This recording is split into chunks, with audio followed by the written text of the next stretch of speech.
Taib, bismillahirrahmanirrahim. Assalamualaikum warahmatullahi ta'ala wabarakatuh. Alhamdulillah, wassalatu wassalamu ala rasulillah wa ala alihi wa ashabihi wa man wala wa ba'du. Wallahu manfa'na bima 'allamtana wa anfa'na bima 'allamtana wa zidna ilman ya rabbal alamin. Ikhwani fid din wa akhawati fillah, a'azzani Allah wa iyyakum jami'an. Alhamdulillah ta'ala, pada malam hari ini kita akan mulai bersama-sama mempelajari salah satu kitab dalam pembahasan Nahwu yang merupakan syarah dari Al-Muqaddimah Al-Ajurumiyah, yaitu kitab yang berjudul Al-Tuhfatus Saniyah yang ditulis oleh Al-Allamah Muhammad Muhyiddin Abdul Hamid rahimahullahu ta'ala. Kitab ini merupakan salah satu dari syarah-syarah dari matan Al-Muqaddimah Al-Ajurumiyah. Yang mana matan Muqaddimah Al-Ajurumiyah insyaallah adalah suatu matan yang masyhurun indakum, yang sering didengar oleh para tulab. Ya, maka ini adalah salah satu dari syarah dari matan tersebut. Kenapa kita pilih syarah ini? Ada beberapa alasan. Di antaranya bahwasanya kita dapati syarah ini tidak terlalu mendalam, juga tidak terlalu sederhana. Ya, jadi pertengahan. Maka kita pilih yang ini dibandingkan dengan syarah-syarah yang lainnya. Baik. Jadi kita langsung saja. Kita mulai dari Muqaddimatus Syarih atau Muqaddimatu Al-Muallifuna. Muqaddimah yang ditulis oleh Al-Allamah Muhammad Muhyiddin Abdul Hamid. Jadi kitab ini ikhwah sudah disyarah juga. Ya, jadi kitab ini adalah syarah dan dia sudah disyarah juga. Ya, kitab ini juga sudah disyarah. Ya, misalkan disyarah oleh Muhammad As-Sagir bin Qaid Al-Maqthiri. Ya, hafizahullah taala. Beliau mensyarah juga kitab ini dalam kitab Al-Hulal Az-Zahabiyah. Mungkin ada yang pernah dengar Al-Hulal Az-Zahabiyah, itu syarah ala At-Tuhfah As-Saniyah. Yang mana At-Tuhfah As-Saniyah ini adalah syarah untuk Muqaddimah Al-Ajurumiyah. Jadi kitab ini adalah syarah yang kemudian disyarah kembali. Ya, atau bisa rujuk nanti ke situ. Syarah itu ditakdim sama Syekh Muqbil, ya, bin Hadi Al-Wadi rahimahullah taala. Jadi jika ada mendapati gumut atau sesuatu yang butuh penjelasan tambahan, antum bisa merujuk ke kitab tersebut nantinya. Baik, kita mulai dari Muqaddimah yang ditulis oleh Muhammad Muhyiddin Abdul Hamid rahimahullahu taala. Qala asy-syarih, Bismillahirrahmanirrahim. Alhamdulillahi wa kafa wa salamuhu ala ibadihi alladhina istafa. Hadha syarhun wadihul ibarah, zahirul isyarah, yani'us thamarah, danil qitaf, kathirul as'ilati wat tamrinat. Syarah ini ada muqaddimah dari pensyarahnya. Syarah ini adalah syarah yang wadihul ibarah, ungkapan-ungkapannya jelas, zahirul isyarah, isyarat-isyaratnya juga jelas, yani us-samarah, ibaratnya dia adalah buah yang matang, yani artinya matang. Danil qitaf, buah yang matang yang dekat waktu panennya. Dani artinya dekat, al-qitaf bimana al-hasad, masa panennya. Katsirul as'ilati wat tamrinat. Banyak pertanyaan-pertanyaan dan latihan-latihannya. Nah, jadi kitab ini nanti di setiap beberapa poin pembahasan akan ada latihan yang diberikan oleh penulis, ya, tujuannya untuk memurojaah kembali atau untuk mengukur indikator pemahaman antum terhadap pembahasan yang sudah disampaikan. Qasadtu bihi zulfa ila Allah Ta'ala bitaysiri fahmil muqaddimatil al-ajurumiyah ala sigarit talabah. Beliau meniatkan dengan kitab ini untuk memudahkan untuk memahami kitab Al-Muqaddimah Al-Ajurumiyah. Taib. Ala sigarit talabah, bagi para penuntut ilmu pemula. Li'annaha al-babu ila tafahumil arabiyah. Karena kitab Al-Muqaddimah Al-Ajurumiyah ini merupakan bab, merupakan pintu yang menuju atau yang mengantarkan kita kepada tafahumil arabiyah, untuk memahami bahasa Arab. Allati hiya lughatu sayyidina wa maulana Rasulillah sallallahu alaihi wa ala alihi wa sahbihi wasallam wa lughatul kitabil aziz. Yang mana bahasa Arab ini adalah lughah dari Nabi kita Shallallahu Alaihi Wasallam, lughah dari para sahabatnya, keluarganya, dan juga lughah dari Al-Kitabil Aziz, bahasa yang dipilih oleh Allah Subhanahu Wa Taala sebagai bahasa pengantar Al-Quran. Wa arju an astahiqqa bihi radhiallahu azza wa jalla. Syekh mengatakan di sini, dan dengan syarah yang ringkas ini kata Syekh, ya saya berharap untuk berhak mendapatkan ridho dari Allah Subhanahu wa taala, bahwa khairu ma as'a ilaih, dan itu adalah tujuan yang paling mulia, tujuan yang paling agung yang diharapkan oleh penulis, yaitu ridho Allah Subhanahu wa taala. Kemudian beliau menutup mukaddimahnya dengan doa, Rabbana 'alaika tawakkalna wa ilaika anabna, bimana wa ilaika raja'na wa ilaikal masir wa ilaikal marja'. Rabbana ighfirli wa liwalidayya wa lil mu'minina wal mu'minati yauma yaqumul hisab. Katabahu al-Mu'tazzu billahi ta'ala wahdah, Muhammad Muhyiddin Abdul Hamid rahimahullahu ta'ala. Baik, ini mukaddimah singkat dari pensyarah kitab ini, yaitu Al-Allamah Muhammad Muhyiddin Abdul Hamid rahimahullahu ta'ala, yang mana beliau merupakan Al-Misri, ya, beliau adalah seorang ulama lughah dari Mesir, ya, yang dikatakan oleh para ulama innahu kan nahwi, ya, innahu kan nahwi alladzi la ya'rifu illa nahwa. Beliau itu adalah seorang ulama nahwu yang seolah-olah dia itu tidak memahami selain ilmu nahwu saja. Wa kal faqihil ladzi la ya'rifu illa al-fiqha. Dan beliau itu seolah-olah seorang faqih, seorang ahli ilmu fikih yang tidak mengetahui kecuali ilmu fikih saja. Wa kal muhaddits alladzi la ya'rifu illa al-hadits. Seolah-olah beliau itu seorang muhaddits, seorang ahli hadis yang tidak mengetahui kecuali hadis, menunjukkan atas luasnya ilmu yang dimiliki oleh Fadilatu Asy-Syekhuna. Baik. Beliau dilahirkan pada tahun 1900 Masehi, ya.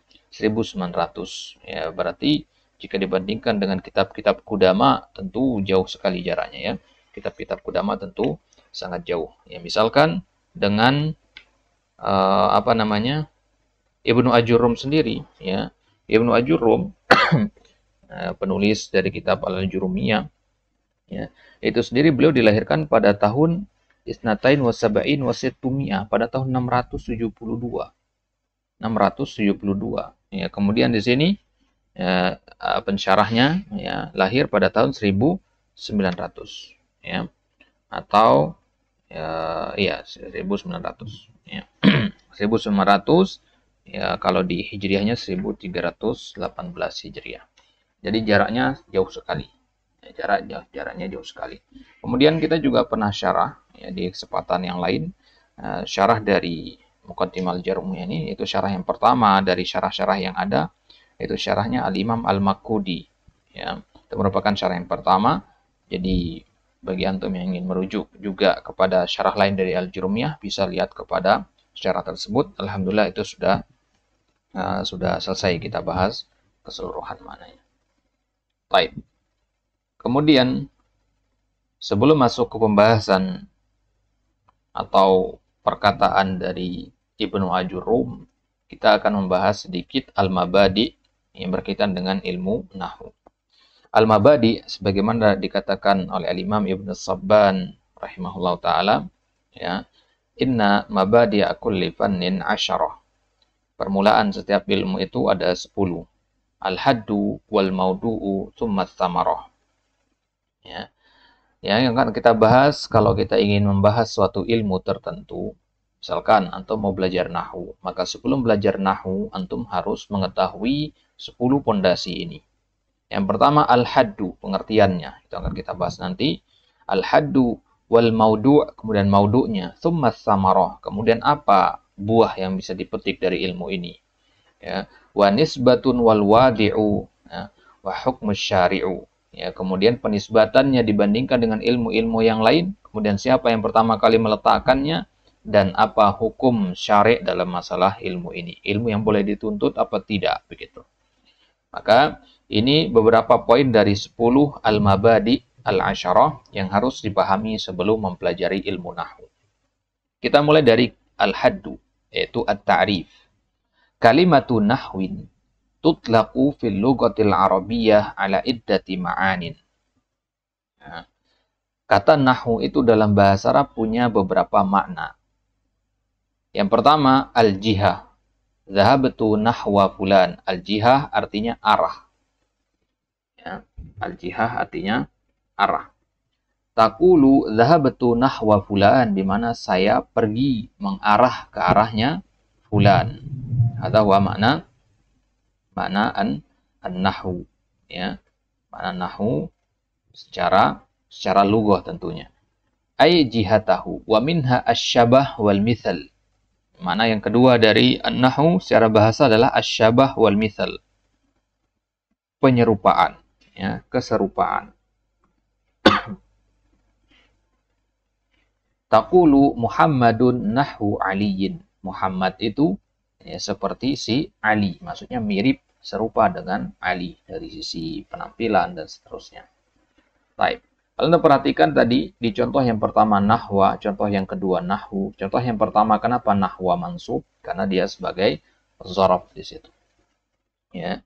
Nah, jadi ini dua makna dari kata nahwu. Ya, sebenarnya makna nahwu ini ada 7 disampaikan oleh Al-Imam Ad-Dawudi dalam ya, syair beliau mengatakan lin nahwi sab'u ma'anin qad atat lughatan.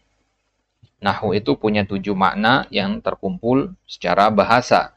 Jam'uha dhamnu baitin mufradin kamula qasdun wa mitlun wa miqdarun wa nahiyah naw'un wa ba'dun wa harfun fahfadil mitla. Jadi ada 7 maknanya. Ya, makna yang pertama qasdu, tujuan, ya. Wal mithlun, keserupaan yang ada di situ.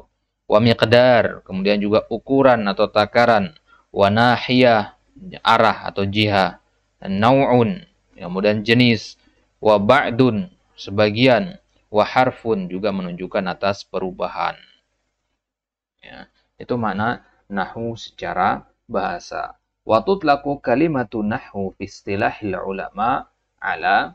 Adapun makna nahwu secara istilah adalah al-ilmu bil qawaidil lati yu'rafu biha ahkamu awakhiril kalimatil arabiyyah fi hali tarkibiha minal i'rabi wal bina'i wa ma yatba'u dzalik. Baik. Kata nahwu menurut istilah para ulama. Ulama di sini maksudnya al-lughawiyyin, ya, para ahli bahasa. Pengertian nahwu menurut mereka adalah ilmu yang membahas tentang kaidah-kaidah. Yang mana dengan kaidah tadi kita akan bisa mengetahui hukum akhir dari suatu kata dalam bahasa Arab. Jadi nahwu itu intinya mempelajari harokat akhir, hukum terakhir dari suatu kata. Fi hali tarkibiha, ketika dia diletakkan di dalam suatu kalimat. Ya, minal i'rabi wal bina'i. Ya, entah dia dari sisi i'rabnya atau dari sisi binanya, mu'rab dan mabninya, wa ma yatba'u dzalik, ya, dan yang semisal dengannya. Itu yang pertama, yaitu pengertian. Yang kedua al-maudu', temanya apa? Ya, tema ilmu nahwu itu apa? Wa maudu'u ilmin nahwi al-kalimatul arabiyyah. Temanya adalah kata-kata berbahasa Arab.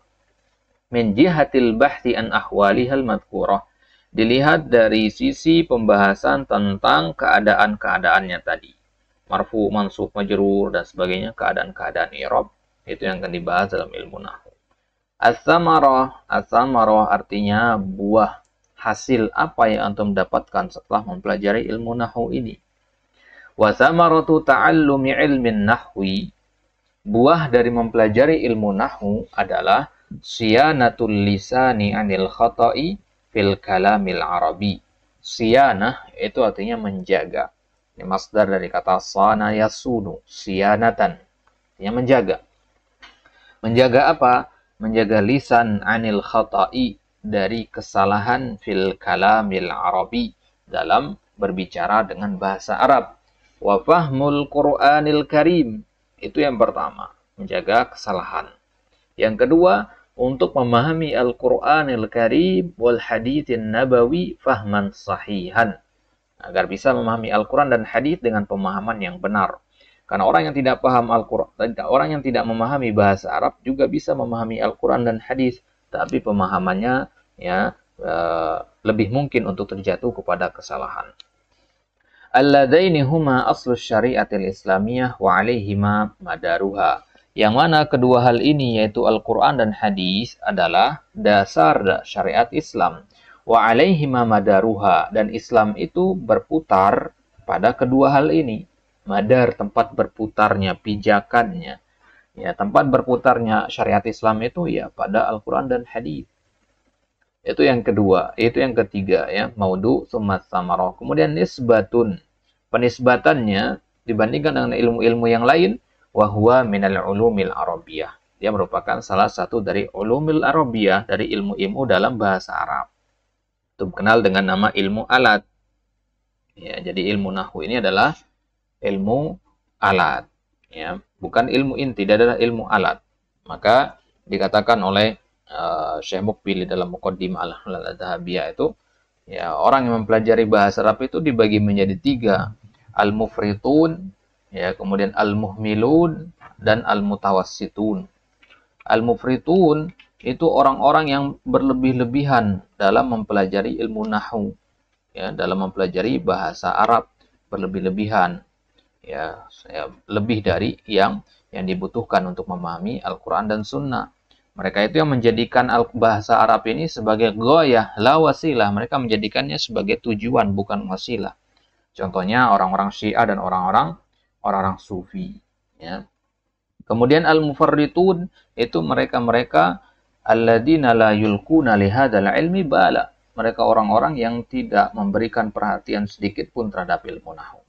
Kemudian al-mutawassitun, orang yang pertengahan, dan ini adalah yang paling baik, khairul umuri awsatuha. Ya, perkara yang paling baik itu ya pertengahannya. Yaitu mereka orang-orang yang menjadikan nahwu ini wasilatan la ghayah. Mereka menjadikannya sebagai wasilah, bukan tujuan. Nah, jadi ikhwan sekalian, ilmu al-ulum al-arabiyyah itu totalnya ada 14 ilmu, dan nahwu adalah salah satunya. Jadi ulama zaman dulu mengatakan ilmu ini namanya ilmu al-i'rab. Ilmu nahwu ini dinamakan ilmu al-i'rab. Ini salah satunya. Baik. Wadi'uhu, poin selanjutnya, wadi'nya, peletak pertama kali ilmu ini. Siapa yang pertama kali merumuskan ilmu ini? Wal masyhuru anna awwala wadi'in li'ilmin nahwi wa Abul Aswad ad-Du'ali. Yang masyhur itu, ya, di sini ada beberapa pendapat di sini. Ada yang mengatakan Al-Khalil bin Ahmad Al-Farahidi, ada yang mengatakan Ali bin Abi Thalib, dan sebagainya. Tapi pendapat yang paling masyhur dalam masalah ini adalah Abul Aswad ad-Du'ali. Dia yang pertama kali berdasarkan perintah dari Amirul Mukminin Ali bin Abi Thalib. Jadi di masa khilafah Ali bin Abi Thalib. Hukum syari' fihi. Kemudian apa hukum syariat dalam mempelajari ilmu nahwu ini? Wa ta'allumuhu fardun min furudil kifayah. Mempelajari ilmu ini merupakan hukumnya fardu kifayah. Maksudnya, ya, jika sebagian orang sudah mempelajarinya, maka gugur kewajiban dari yang lainnya. Jika satu kampung itu sudah ada yang mempelajari ilmu nahwu, maka tidak wajib lagi bagi yang lainnya. Wa rubbama ta'ayyana ta'allumuhu ala wahidin fasara fardhu 'ainin 'alaihi. Kan tetapi bisa jadi mempelajari ilmu nahwu ini hukumnya wajib atas seseorang, ya, per individualnya. Nah, jadi hukum mempelajari ilmu nahwu itu apa? Hukumnya relatif, ya, tergantung kepada orangnya.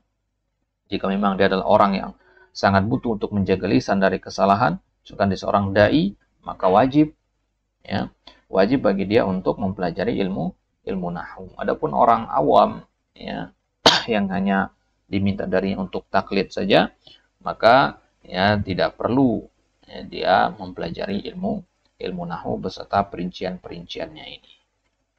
Baik. Nah, dikatakan oleh para penyair, ya, ma'aksara al-ilmi wa ma'ausah. Ilmu itu banyak sekali dan luas sekali. Ya, man dzalladzi yaqdiru an yajma'a. Ya, siapa yang mampu untuk mengumpulkan ilmu yang banyak itu? In kunta la budda lahu taliba muhawilan faltamis anfa'a. Ya.